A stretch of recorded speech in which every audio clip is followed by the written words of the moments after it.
So good morning po mga ka-update. Ngayon po, update na naman tayo patungkol sa 20 kilos na bigas na ilulunsad ng ating mahal na Pangulong Bongbong Marcos. Welcome to Romis Update Channel. Napakaganda ng tanawin pero hindi maganda yung ating pag-uusapan mga ka-update. Kasi nga yung naging reaksyon ni Vice President Sara Duterte tungkol sa paglungsad ni Pangulong Bongbong Marcos ng 20 per kilo ng bigas. Take note, uunahin ni Pangulong Bongbong sa Visayas region kung saan mga kalugar ni Vice President, sa halip na matuwa siya na gagawin na yon ni Pangulong Bongbong Marcos, isa sa katuparan na yung kanyang naging pangako nung nangangampanya. Sa halip na matuwa siya dahil unang makikinabang ay yung kanyang mga kababayan, so binabatikos pa at para bang gusto niya naman agad palabasin na walang concern yung ating mahal na Pangulo sa mga mamamayan, samantalang siya yung walang ginagawang mabuti para sa ating mga mamamayan, no? Wala siyang ginagawang programa. Mabuti pa si Vice Lini, noong siya yung Vice, alam naman natin na ginigipit din siya ng tatay ni Sara Duterte. Parang hindi na karapat-dapat tawaging Vice President kasi yung ginagawa niya puro pagkontra sa magandang ginagawa, plano man o ginagawa na ng kasalukuyang administrasyon, puro siya kontra ng kontra.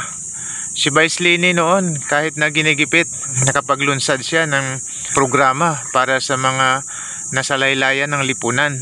Pero ngayon si Vice President, si Sara Duterte, sa kabila na binigyan siya ng confidential fund, pero anong ginawa niya?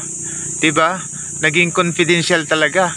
Sasabihin kasi confidential kaya hindi pwede na ilagay kung sino talaga yung mga totoong beneficiary.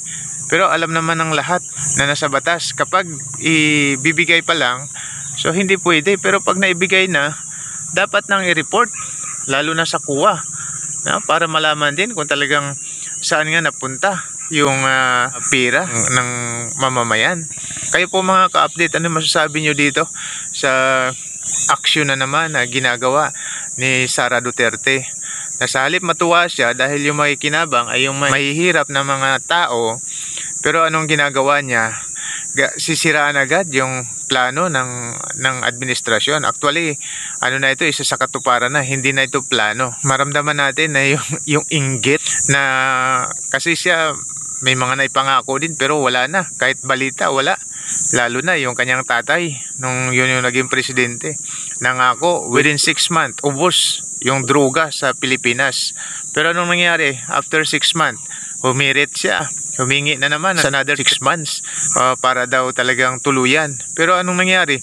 Natapos yung 6 years na kanyang panunungkulan bilang presidente, walang nangyari sa kanyang pangako. Pero si Pangulong Bongbong Marcos, within 3 years ng kanyang panunungkulan, may sasagawa niya yung kanyang pangako. At ito yung antabayanan natin mga ka-update.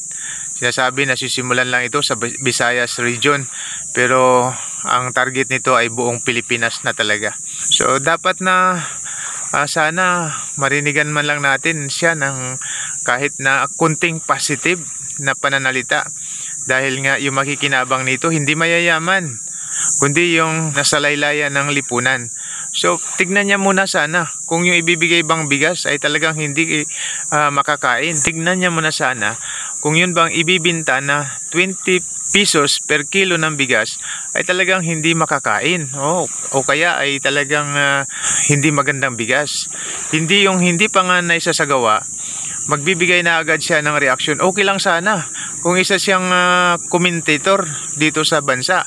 Okay lang sana kung hindi siya konektado sa gobyerno. Okay lang sanang mayroong ganun agad. Pero siyang alam na alam, Vice President, tapos hindi pa nga nakikita hindi mo pa nakikita yung bigas na ipapabili ng 20 per kilo. So magbibigay ka na kaagad ng ganong reaksyon. Hindi maganda mga ka-update. So tignan mo na sana, hindi pa nga nailunsad, meron na kaagad ganong pananalita na maririnig. Vice President ka po, kaya dapat sana matuwa ka kung yung iyong mga constituent ay makikinabang sa programa ng gobyerno. Kaya comment po kayo mga ka-update sa inyong saloobin patungkol sa ganitong sitwasyon na ginagawa ni Sara Duterte.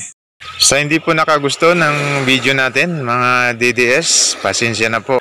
Pero siguro mapagtagni nyo rin na ang sinasabi ko ay sana naman tinignan yung bigas muna bago magsalita. Sa mga nakagusto ng video ito, paki-like na lang po at paki-share na rin at pa-subscribe na rin po sa aming maliit na channel po. So maraming salamat po sa panonood at suporta. Glory to our Lord Jesus Christ and God bless po sa ating lahat.